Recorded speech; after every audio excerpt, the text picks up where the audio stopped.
Isang mapagpalang linggo po sa ating lahat sa CCC family. Sa ating pong mga daughter churches, dyan po sa CCC Upper Kilingan led by Pastora Jean, CCC Painaan led by Pastor Leo, at sa CCC Pinugay led by Pastor Abe. Kumusta po kayong lahat dyan? Nawa ang bawat isa po ay nasa maayos na kalagayan. At ganun din po sa CCC Santa Cruz led by Pastor JP. Kumusta rin po kayong lahat dyan at nawa po ang bawat isa po ay maayos ang kalusugan. At syempre, ganun din po sa CCC Kupang at sa main church led by Pastor Makoy, Pastora Gracia at ng inyo pong lingkod.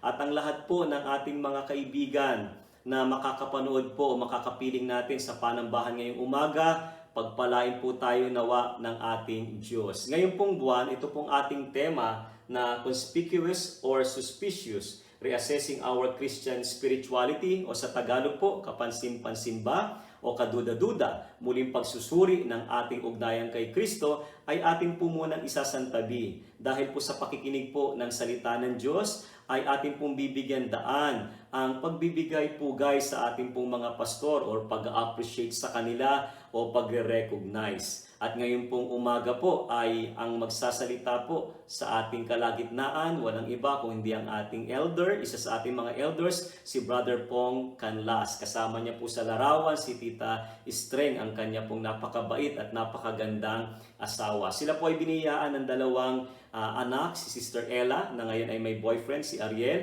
at si Clarice po na may asawa na si Jeff. At sila po ay biniyaan ng isang apo na si Yoya. At ngayon pong umaga po, nais ko rin po munang ipakilala sa inyo si Tito Pong, yung ilang pang mga bagay na baka hindi pa natin alam sa kanya. Siya po ay nagsimula sa CCC noong 1994. At alam po ba ninyo na nakatapos si Tito Pong ng architecture? At si Pastor JP, bago magpastor, nag-architecture din po muna. At ako po, bago po ako nag-pastor, ako po ay nag-architecture din muna. At si Tito Pong po, nag-architecture din pala. Kaya baka dumating ang araw, isa po siya sa magiging pastor natin. Kaya kung nag-agree po kayo dyan, comment down below. No? Baka siya po yung ating maging bishop. No? Anyway, biro lang po. Sa pagpapatuloy po, nakapagtrabaho po siya ng ilang taon sa dalawang kumpanya. Pero siya po ay nakapagtayo ng sarili niya pong business noong 2000. Kapartner po niya ang kanya pong wonderful wife na si Tita Streng. At yan po ay by God's grace. Lagi po yan sinasabi ni Tito Pong, ang kanyang kumpanya ay sa Diyos. At si Tito Pong po ay biniyayaan po ng maraming talento. Sabi po ng kanyang anak, marunong po siya magkarpentero, marunong po mag-compute ng payroll at marami pa pong iba. Kaya yumabong, umunlad po yung kanilang kumpanya. At siya po ang isa sa mga elders ng Cogeo Christian Church. At kasalukuyan po, isa po siya sa mga pulpit ministers natin sa church. Ibig sabihin, isa po siya sa mga nangangaral sa likod ng pulpito at nakakasama ko po sa iba po pong mga gawain ng Cogeo Christian Church sa ating mga daughter churches. At si Tito Pong po, ang aking description sa kanya, a man who loves Jesus Christ with all of his heart, mind, and soul. Kaya ngayon pong umaga ay ihanda po natin ang ating mga sarili sa pagtanggap ng salita ng Diyos at makinig ng buong taimtim sa mga pangungusap ng ating Panginoon. Minsan pa, i-welcome po natin ang ating pong elder, si Brother Pong Canlas.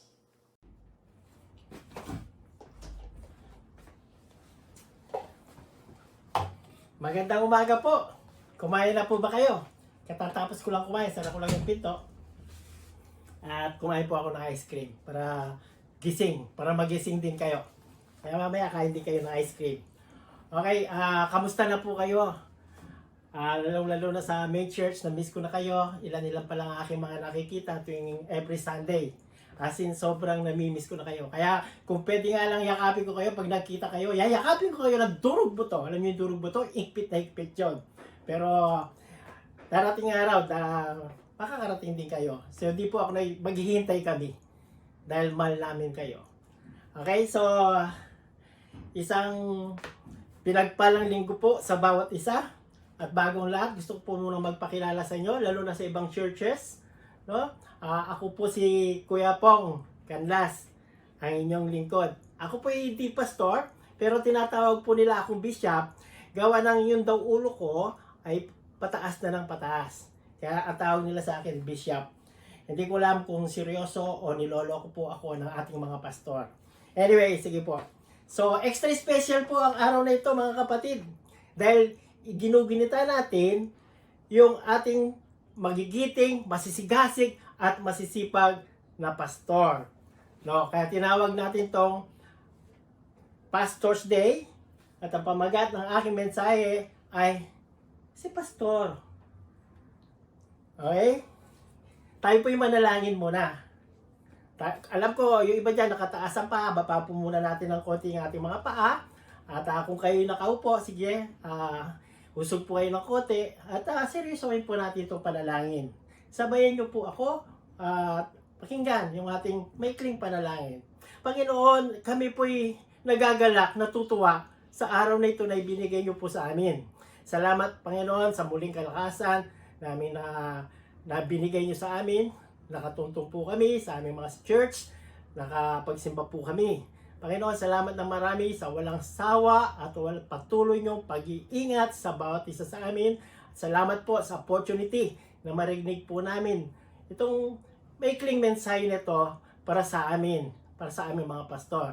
Kaya Panginoon, buksan niyo po ang aming mga puso't damdamin na sa ganoon, maunawaan namin, maintindihan po namin itong mensahe niyo po para sa amin. Muli, salamat po. Lahat ng ito ay aming dalangin sa matamis na pangalan ni Jesus. Amen at amen. Okay, sa loob ng isang taon, meron din tayong tinatawag na Father's Day, di ba?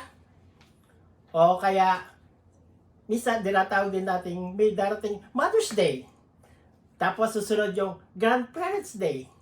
So, ang daming day. Hindi lang yan, may Valentine's Day, may Christmas Day.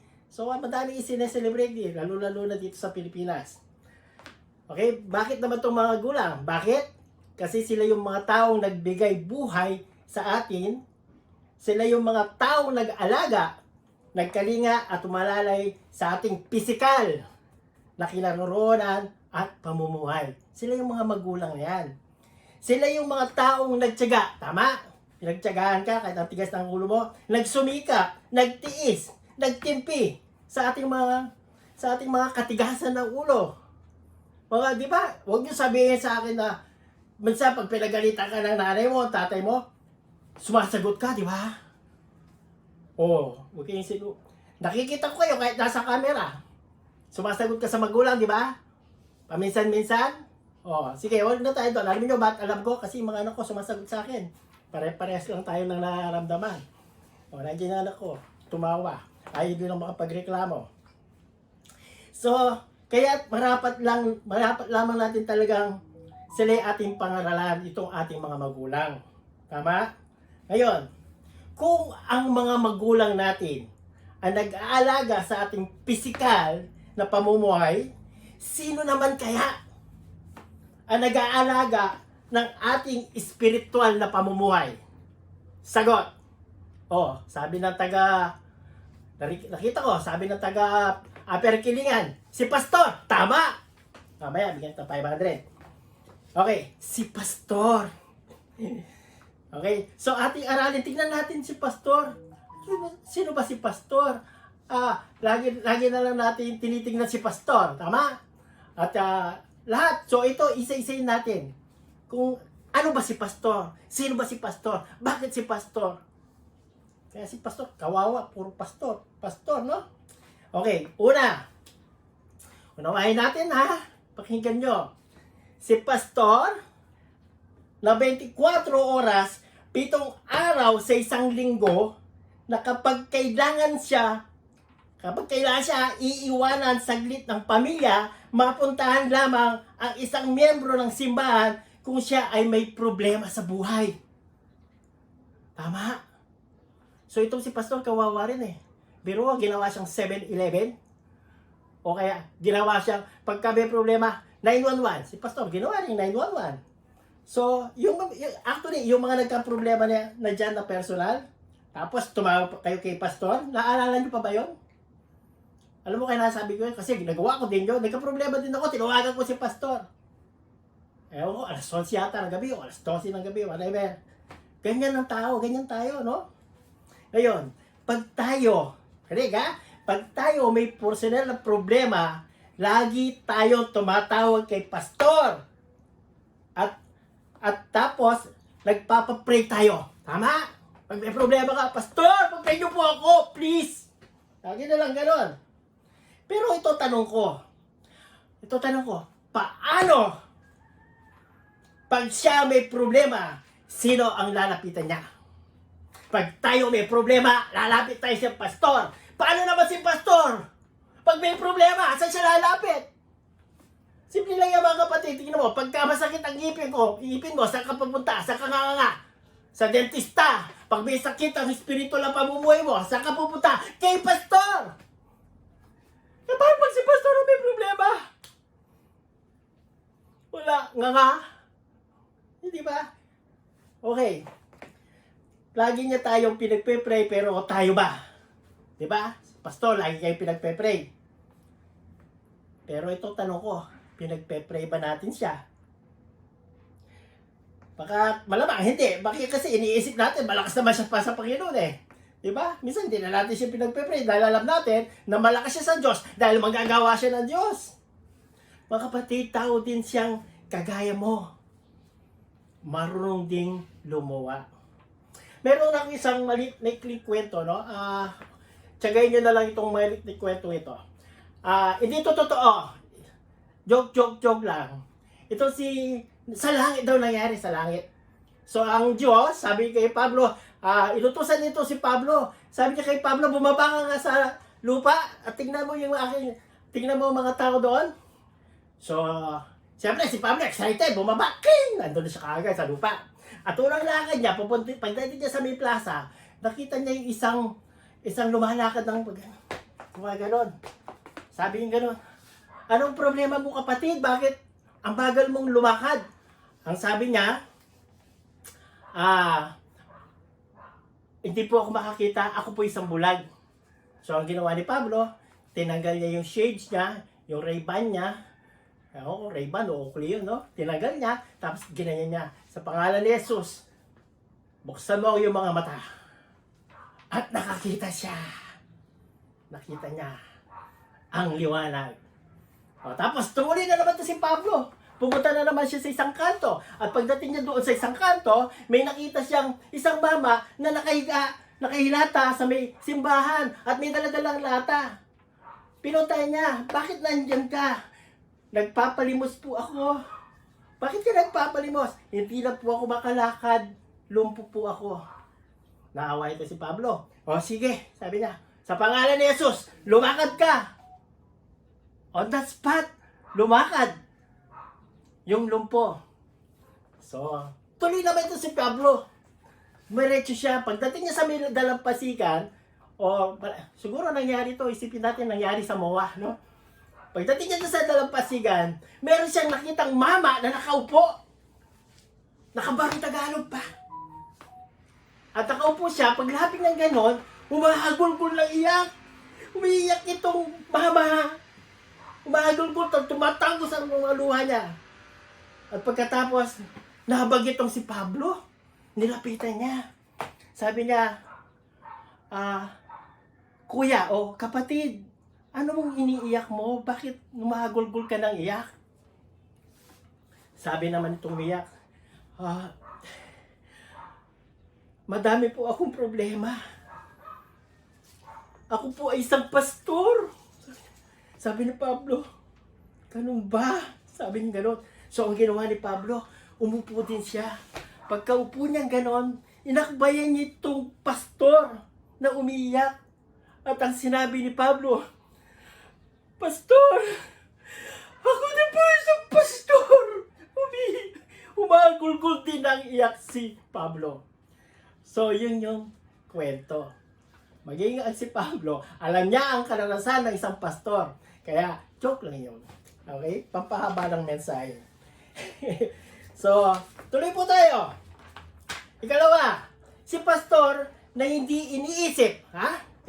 Si pastor na hindi iniisip ang sarili at araw-araw isinasakripisyo ang kanyang buhay para sa simbahan. Araw-araw yan, sinasakripisyo ako. Diyos ko, Sus Maria Joseph.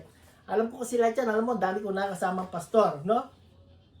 Ito tanong ko. Kapag may problema ang membro, problema ni pastor, tama? Kapag hindi magkasundo ang mga leaders ng church, problema ni pastor. Kapag hindi makumpleto ang praise and worship team, problema ni pastor. Problema pa rin ni pastor lahat ng mga kung ano nung nangyayari. Hindi magkaintindihan. Kapag may problema ang church, problema ni pastor. Kaya huwag niyo sabihin, nabuti pa si pastor, walang problema. Hindi! May problema din siya, gaya din natin. Kaya mga kapatid, pare-pares lang tayo may problema. Tao din siya, tao din tayo. May kanya-kanya tayong problema. Ikatlo, ang sabi sa ikatlo, si pastor na may buong kasipagan na nagpupuyat sa pag-aaral ng mga salita ng Diyos upang may ibahagi lamang sa'yo. Lumago ka lamang sa iyong espiritual na pamumuhay. Ay nako, tama si pastor, sobrang take care, sobrang mapag-ingat, sobrang pag-aalaga niya sa iyo. Okay, ngayon tanong ko, naisip nyo na ba yan? Naisip nyo na ba yun? Malamang hindi, nagpupuyat ito si pastor, pero naisip nyo ba na pag gumagawa ng mensahe, na nagpupuyat siya? Alam nyo bakit ako alam ko nagpupuyat? Kasi ako nagpupuyat. Ginawa ko itong mensahe ito, natapos ako hanggang alas 12. Tapos huwag nyo man akong tulugan, makinig rin kayo. Kahit nasa TV lang kayo, hindi ko naman kayo nakikita kung natutulog o hindi. Konsensya na lang yan, kapatid. So, napakahirap kaya gumawa ng mensahe na tutugma sa buhay mo. Mahirap manghula, hindi naman ako manghula. Nagpapakapuyat sila, no? Tapos tayo nagpupuyat din sa kakapanood ng Netflix, kakapanood ng YouTube, kakalaro ng Mobile Legend, no? Papakapuyat tayo ng ganon. Tapos pagdating sa service, doon ka natutulog. Ang kawawa si pastor, ginagawang pantulog yung mensahe niya na pinagpuyatan. Kaya kung may natutulog man sa inyo, gising-gising din, no? Okay. Pang-apat. Huwag kayong mag-alala kapatid. 24 lang naman ito. Si pastor na puro pagtitimpi. Ay! At walang karapatang magalit. Kanino man sa atin, sa kabila ng katigasan ng ating mga puso. Alam niyo, si pastor wala talagang karapatang magalit. Alam mo, bakit? Kasi lagi na lang siya tinitignan. At minsan, kailangan ba? Ang dami ko na nakilalang pastor, mga kapatid. Talagang gusto na magalit, pero tinitimpi pa rin niya. Okay. Alam niyo ba kung bakit? Bakit wala siyang karapatang magalit? Kasi lahat tayo ay pinakikisama niya ng buong puso. Lahat tayo ay boss ng pastor. Tanda nyo, lahat tayo, ako, ikaw, yan. Lahat tayo, boss tayo ni pastor. Kahit busamos pa tayo. Kahit kumukulo na ang tugo niyan, ay hindi pa rin niya kayang magalit. Hindi pa rin niya kayang magalit sa atin at baka mamaya hindi ka na magsimba. Subukan nyo ang galitin ng pastor, no? Hindi kayo papatulin yan. Meron ako isang istorya. No, maikli lamang to. Meron dalawang mag-asawa. Okay? Actually, kunento ko na to sa Kupa. Ang message ko na, kung nasa Kupa kayo, nakikinig kayo, alam nyo na to. May dalawang mag-asawang may kaya sa buhay. O sabihin na natin, medyo mayaman. Inimbitahan, pagkatapos nila magsimba, inimbitahan nitong si pastor. Pastor, punta po kayo sa amin, pakakainin ko po kayo. Ay, invite ko po kayo, mag-dinner po tayo. Sabi naman pastor, siyempre, natuwa naman si pastor, di ba? Kahit naman sino. So, ang ginawa ng pastor, sumama. Pumunta naman nung gabi. At pagkatapos, habang wala pa si pastor, itong babae, itong mag-asawa, pinrepare niya rin maraming pagkain. Merong adobo, merong kaldereta, merong etc. etc. So maraming pagkain. At yung babae naman, naglagay siya ng Bible sa tabi ng mesa. Sa ulam, tapos nilagay niya sa tabi niya yung Bible. Tapos naglagay na rin siya ng 1,000 na ipinatong niya sa Biblia. Yung 1,000. Ito bibigay ko mamaya kay pastor pagkatapos kumain. So pagkatapos, nandiyan ang pastor, no? Yung nandiyan na yung pastor, nung kakain na sila, kumain sila.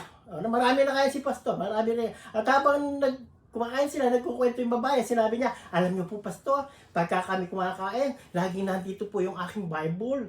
Para naalala namin lagi siya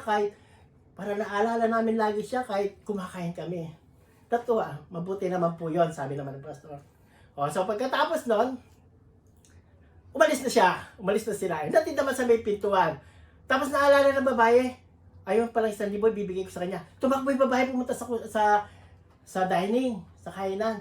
Tapos hinahanap niya 1,000. Nawala yung 1,000. Hanap dito, hindi niya makita. Pagkatapos, wala siyang mugal kasi nag-aantay si pastor sa may pintuan. So ang ginawa na lang niya, sige po pastor, marami pong salamat. Sa susunod na lamang po. Pagkasara ng pinto, ang sabi ng babae, pambihirang pastor yan. Ninakaw yung 1,000 na dapat ibibigay ko sa kanya. Ang bihira. Ngayon ako nakakita ng pastor na magnanakaw. Sabi niya, tatagno na tayo, sino magkukuha? Hindi naman nahulog. Tinignan ko lang sa sahig, hindi ko nakita. Sabi niya, pambihira. For 2 months, sa loob ng 2 buwan, itong mag-asawa di na nagsimba. Dahil ang tingin nila, iniisip nila yung pastor ay magnanakaw. Nagkasalubong sila isang araw. Nagkasalubong sila gano'n. Nung magkasalubong sila, sabi ng pastor, brother, sister, kamusta na po kayo? Namimiss na po namin kayo sa church. Hindi na nakapagtimpi itong babae. Talagang galit pa rin. Pastor, pasensya na po kayo kung bakit hindi kami nagsisimba. Tatapatin ko na po kayo. Sabi niya, yung pong 1,000 na dapat ibibigay sa kanyo ay kinuha nyo. Tataglo lang po tayo doon at hindi po pwedeng wala. Kinuha nyo po yung 1,000. Pasensya na po kayo. Kaya bakit hindi kami nagsisimba? Sabi nga ng babae. Itong pastor naman, sabi niya, ate, sister, sabi niya, hindi ko po kinuha yung 1,000. Inipit ko po doon sa Bible nyo. Biglang umakyat yung dugo ng babae sa kanyang ulo. Sino ang nakakaya? Galit na galit siya sa pastor. Pero sa pastor, nung sinabihan siyang magnanakaw, wala siyang sinabi. Isang senyalis lamang na yung babae ay hindi nagbubukas ng Biblia. Pero kung binuksan niya yung Biblia, makikita niya yung 1,000 na nandun. Kaya, pag pumunta ako sa bahay niyo, iipitan ko ng tag 1,000 yung mga Bible niyo, mga kapatid, ha? So, tuloy tayo. So, kahit sabi ko sa inyo, kahit galit ka na sa pastor, kahit galit na galit sa niya, siya hindi pa rin niya makukuha magalit. Kalima, si pastor na ipinagpalit. Si pastor na ipinagpalit ang pangarap para tuparin ang pangarap ng Diyos. Tuparin ang pangarap ng Diyos sa Kanya. Alam niyo mga kapatid, ang mga pastor may pangarap din niya sa buhay. Gusto rin niya umasenso. Nang sa gayon, tayo ay ulitin ko ha. Si pastor na ipinagpalit ang pangarap para tuparin ang pangarap ng Diyos sa Kanya.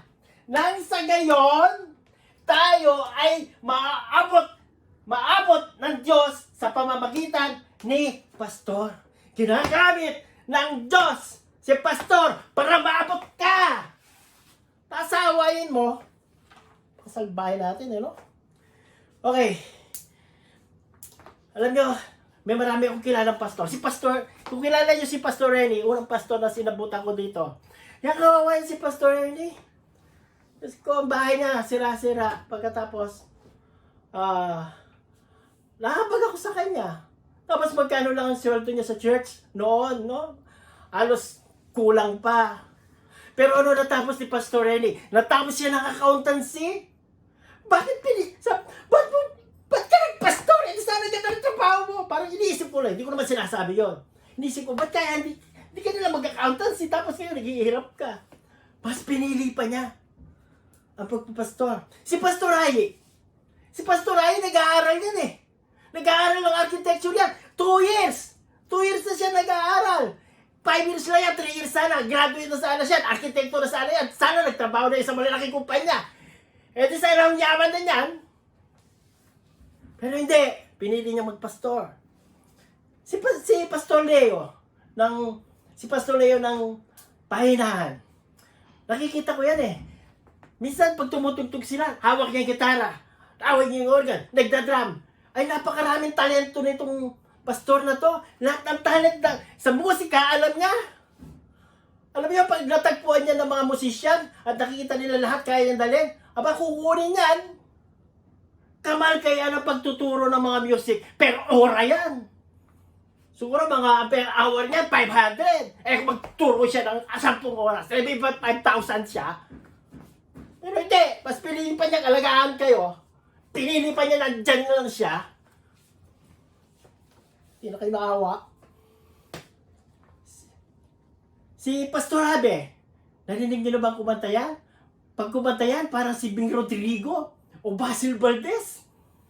Ang galing kumanta.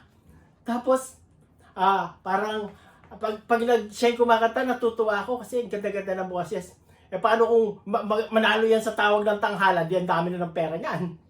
Pero natutuwa nga ako ngayon, alam mo, nakikita ko siya, nagbebenta siya ng itlog. Yung itlog niya binebenta, naku, talagang lasang-lasang itlog, try nyo. Pwede mo lutuin ng nilaga, prito, sunny side up, no? Ang sasarap ng itlog niya. Talagang super lasang itlog. Eto ang tanong ko, kung nakita niya, magandang kita ron, at mag-concentrate na lang siya doon, dahil mas malaki kinikita niya doon. Hindi niya nagagawa. Andiyan pa rin siya. Ay nako, Pastor Abe. Si Pastor Makoy, alam niyo ba si Pastor Makoy, dati yung technician ng ABS-CBN. Hindi, nagsara na yata yun eh. Sabihin na natin GMA na lang. Dati siyang technician dyan, ng GMA. Pero tapos malis na siya. Tapos nagre-repair siya ng mga motor. Alam mo mga kapatid, sa galing pagiging mekaniko ng mga motor yan, si Pastor Makoy, pag yan nagtayo ng shop, magpo-full concentrate na lang siya doon. At mas malaki pa ang kikitain niya ron. Ayun, dahil bakit sinasabi kong puro kita? Kasi siyempre, negosyante ako. Pero tingnan mo si Pastor Makoy, mas pinili pa niya maging pastor siya. Kaya utang na loob, hindi naman dugong awayin ng pastor niyo. Si Pastor Agra, alam niyo si Pastor Agra, napakatalentadong tao niyan. Joseph. Alam niyo yung mga nagko-concert dati diyan sa mga nung concert ng mga Amshames yan, di ba? May mga pumupunta ron, may mga sumasayaw doon. Siya ang director nun. Siya yung conductress. Siya yung nag-iisip. Di ba napakatalentado? Tapos ang galing pa niyang gumawa ng, pag nagsulat yan, pag gumagawa ng message yan, ang galing eh. Sabi ko, hindi kaya ng katalinuhan nito yung katalinuhan ko. Pag may message ko, dinadaan ko lang sa sigaw, pero siya, ang lalalim, hindi ko maro. Ang gandang mag-message si Pastor Agra. Napaka-talent yan. Pag yan, nakita ng ABS o ng at kinuha conductress siya o director ng mga sa Itbulaga yan, Sus Mariosep. Anong pakialam niya sa atin? Hindi yaman na yan. Oh? Si JP, si Pastor JP, arkitekto yan. Nag-aaral dapat siya ng architect. Hindi ba? Tama? Sabi ni Clarice, Pero tignan mo, anong ginawa niya? Hindi ko maintindihan sa kanya, ang gandang kurso ng architect. Mga kapatid, arkitekto po ako. Arkitekto ko walang lisensya. Siya kumuha ng architect. Hindi ko wala matigas ng ulo ng batang ito. Ba't hindi niya itinuloy yung pag-arkitekto niya? Nagpastor! Okay, tignan mo. Lagi hindi ko sinisisi, Pero, mas pinili pa niya maglingkod sa Diyos. Mas pinili pa niya maglingkod sa inyo, sa mga taga Santa Cruz. Kaya please naman, unawain niyo din yung ating mga pastor. Si Pastor Jing, yan nakakawa. Dahil namatay ang kanyang asawang pastor, ipinagpatuloy niya. Alam mo kung gano'n, yung iba, ba't ko pa ipagpapatuloy ang sinimulan ng aking asawa? Maghanap buhay na lang ako, ang lawak-lawak ng lupa nila ron. Sa 4 na kilometro. Ay, hindi. 4 na hektarya. Abi, magtanim-tanim lang ng talong yan. Magtanim-tanim lang yan. ng okra o ng sitaw o ng kalamansi, mas malaki pagkikita niya kaysa magpastor siya. Pero hindi. Mas pinili pa niyang paglingkuran kayo, mga taga dyan sa Upper Kilingan. Si Kuya Pong, na bishop, huwag na ako. Baka maging pastor ako eh. Mga kapatid, lahat sila ay pinagpalit ang kanilang mga pangarap sa paglilingkod sa Diyos at sa'yo! Sa'yo! Sorry nung tinamaan ko ba yung mata mo? Kaya dapat i-treasure natin sila, mga kapatid. Treasure, no? Mahalin natin sila. Pag yan lumayas, sure ako, tsak ako, iiyak ka. O isipin mo, pag si Pastor ay umayas, lumipat na Heaven Church, o ano sasabihin nyo? Malamang iiyak ka, sino ipapalit nyo kay Pastor Ay? Ay, ayoko naman. Hindi rin ako pwede. So, pag umalis ka, wawarin, iyak din kayo. Malulungkot kayo. No, si Pastor Ernie, ang dami yung nakakatunggali. Tapos ngayon, nung lumayas siya, iyak ako. Iniwan ako eh. Okay.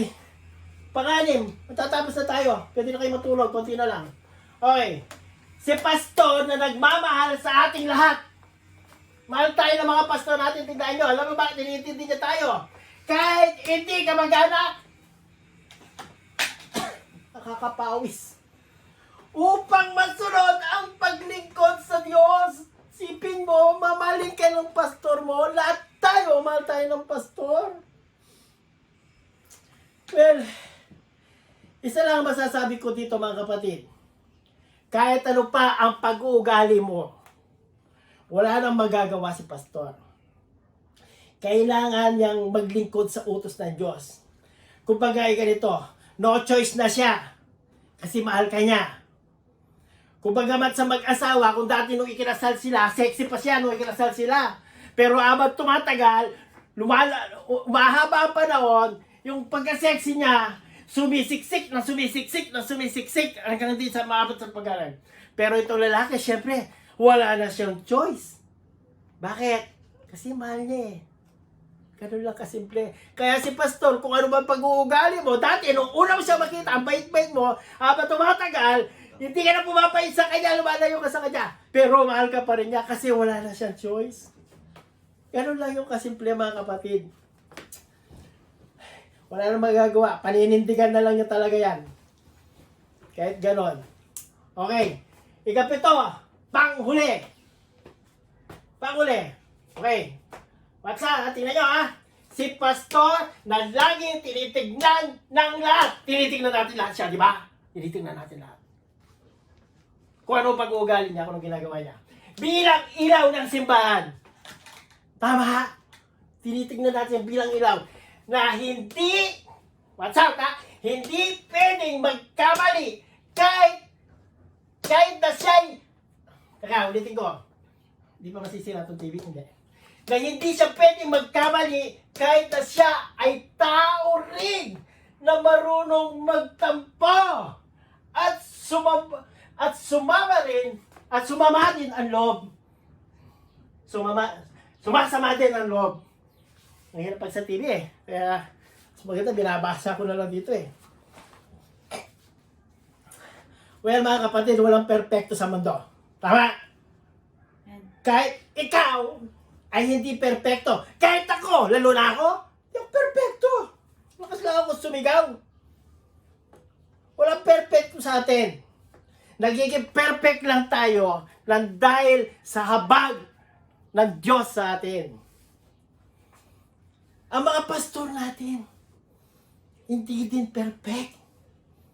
Nagkakamali din sila tulad natin. May mga naiisin din sila sa buhay. At may mga hinahangat din sila sa buhay. Huwag natin gawing sunod-sunuran. Huwag natin gawing sunod-sunuran na lamang ang ating mga pastor. May damdamin din sila. Nakakailang minuto na ba ako? 40 minutes? 34 minutes, okay lang. Uubusin ko to, makinig kayo. Konti na lang. Isang malikot na kwento lang. Naikwento ko na ito noon, pero para alam nyo din ko yung mga isang kwento lang, no? Merong isang mayamang mama, meron isang mayamang mama. Kunwari ako. Tapos, nakasalubong niya itong pastor. Nakasalubong niya yung pastor. Nung makita niya yung pastor, yung sapatos niya, ay, ba't kasi nilas ako? Yung sapatos niya nakanganga. Tapos sabi ng, eto si pastor, nakanganga yung sapatos. Tapos ang sabi nitong mayamang mama, sabi niya, Pastor! Yung sapatos mo, nakanganga! Tapos, dinukot niya ganun yung kanyang pera na nakatali ng goma. Wala ba tayong goma? Tapos nakatali ng goma. Pastor, sabi niya, ginan niya yung pera. Kinuha niya ganun yung goma. Pastor, eto ang goma! Talian mo! Kawawa naman to si Pastor. Kala bibigyan ng pera. Binigyan ng pantali sa sapatos yung goma.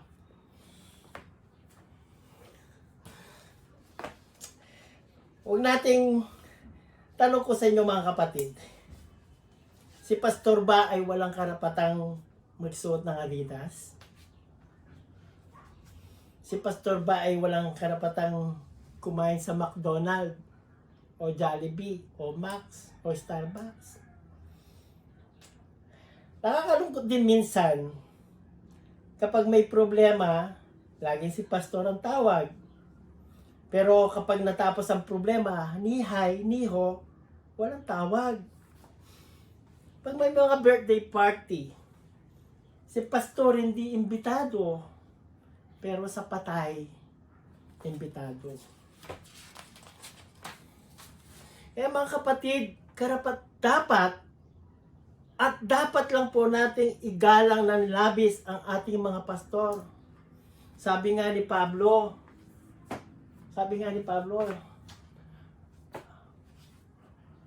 ba't ang bagal? Sabi nga ni Pablo, the elders who direct affairs of the church well are worthy of double honor. Ito lang. Elders po ang sinasabi rito. Kami, old elders. May mga deacons. So, elders and deacons yan. Deserves the right na double honor. So, yung mga elders at mga deacons, dapat double honor. Dalawang beses. No? Sunod na talata, anong sinabi niya? Special, merong buko special, may ice buko na hindi special, may regular, sa goto, may special. Pag may special, merong goto, may itlog. Especially those whose work is preaching. Ay kulay, preaching, yung nagtuturo. Sino pa nagpe-preach? Si pastor. Teaching, sino nagtuturo? Si pastor pa rin. Ano sabi? Double honor. Kaya pag sinagot ka ni pastor, pag tinanong ka, sasabihin mo, dahil double honor. Opo. Pagka single lang, opo. Kaya pag tanong ka ni pastor, sasabihin mo, opo, double honor eh. Joke lang yun, niloloko ko lang kayo. So dapat yung mga pastor natin, double honor ang gawin natin, double! Hindi yung sinasagot nyo, hindi kayo magkasundo. Ay gulay. Ay, nasaan ako? Okay. Mga kapatid, mahalin natin ng labis ang ating mga pastor. Dahil sila ang ipinadala ng Diyos sa atin. Sapagkat, bakit? Mahal tayo ng Diyos at sila ang mga regalo niya, sila ang regalo niya sa atin. I-treasure natin. Itago natin sila sa ating mga puso. Itago natin sila. Treasure natin sila. Mahalin natin ang ating mga pastor. Huwag natin silang may nakikita sa ating problema, huwag natin silang pag-usapan, kundi pagtulungan. Huwag mo i-chismis, tulungan mo ang ating mga pastor. Mga kapatid, hindi po ako pastor, kaya nasasabi ko, nakikita ko ano nangyayari sa ating mga pastor. Kaya ito pong paalala ko to, hindi to aksidente, kundi talagang sinadya ng Diyos na marinig natin itong mga mensahe ito. Kaya ito po, sa ating mga pastor, ito po ang masasabi ko. Kami po ay taus-pusong nagpapasalamat dahil sa inyong pagsunod sa Panginoon at isinuko ninyo na rin ang buhay nyo para sa amin na inyong mga tupa. Maraming salamat po sa pag-alala nyo sa amin, sa pakikinig sa aming mga hinaing at suliranin, sa pagdarasal para sa amin, sa walang sawang paggawa ng paraan para masigurado na kami ay lumalago sa aming espiritual na pamumuhay. Salamat din dahil sa alam namin ng paglabas ngayong mga panahon na to, delikado, pero patuloy pa rin kayong sa paglilingkod para may pagpatuloy ang gawain ng Panginoon kahit sa pandemya ang kinakaharap natin. Salamat po, Pastor. Alam niyo mga kapatid, ako ay may simpleng pangarap sa ating mga pastor.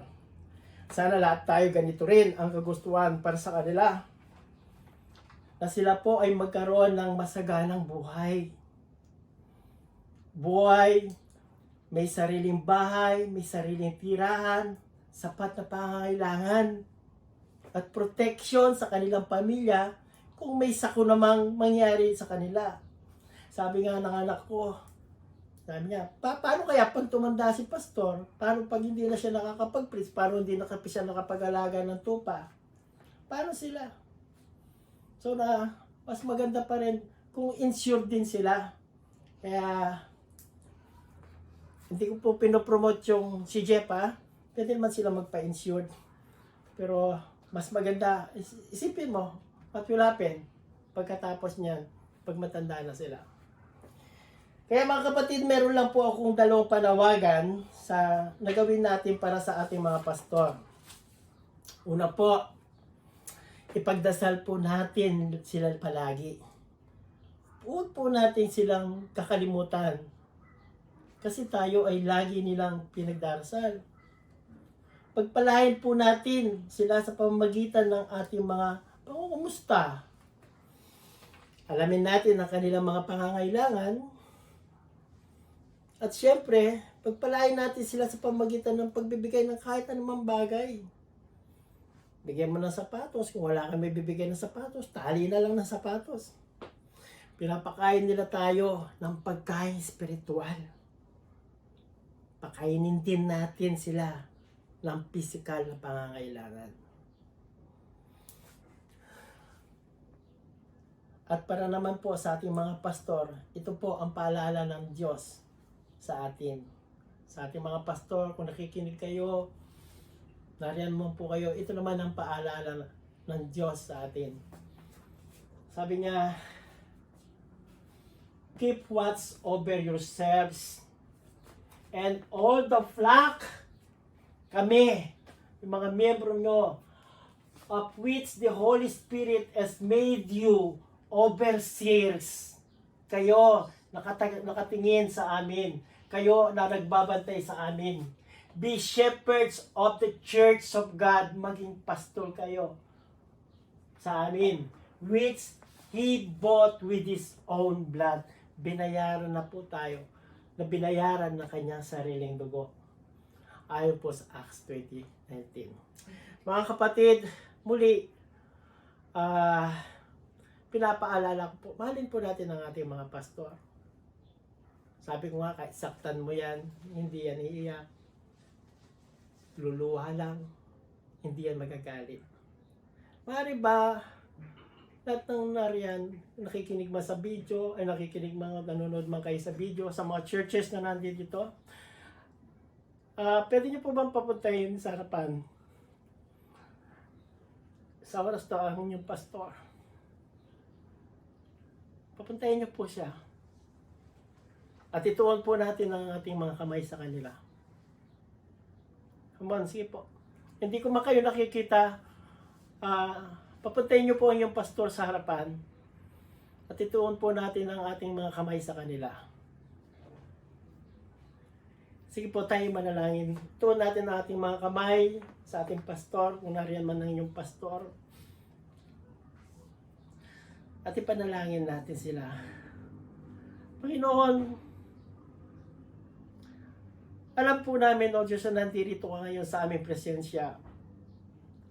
At nandito po ngayon ang aming pastor sa inyong harapan. Panginoon, tinataas po namin ang aming mga kamay. Pagpalain niyo po ang aming pastor. Salamat po, siya po ang pastor na ibinigay niyo sa amin. Salamat po, Panginoon, sa magandang regalo na ito sa inyo sa amin. Salamat, Panginoon, na kahit po kami abusado na sa kanila, lagi na lang po kami tumatawag sa kanila. Lahat ng problema po namin ay binibigay namin sa kanila. Yung pong stress namin, pinapasalamat po sa kanila.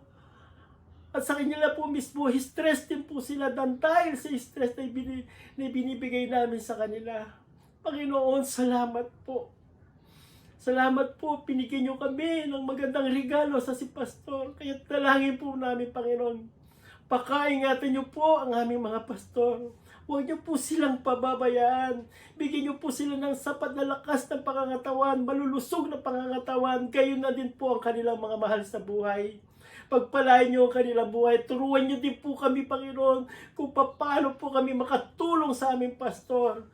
Kung paano po namin siya mahalin. Turuan niyo po kami, Panginoon, kung meron ba po kami sama ng loob o kinikimkim na sama ng loob sa aming mga pastor. Panginoon ko, patawarin niyo po kami. Turuan niyo kami lumapit sa kanila. Turuan niyo kami yumakap sa kanila. At humingi po kami ng patawad. Panginoon, pagpalain niyo po ang aming mga pastor. Huwag niyo po silang pababayaan. Salamat sa magandang regalong ito na binigay niyo sa amin. Kaya't muli, O Diyos, salamat po. Pinupuri namin kayo at sinasamba sa matamis na pangalan ni Jesus. Amen at amen. Maraming salamat po. Ito po ang inyong kapatid, si Kuya po. Ito po ang ating mga pastor, para baka hindi nyo po sila wala. Si Pastor Jing, si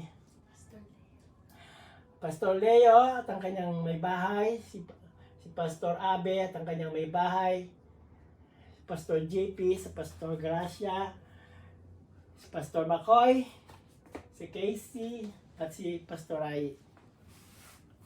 Pagpe-pray po natin sila lagi.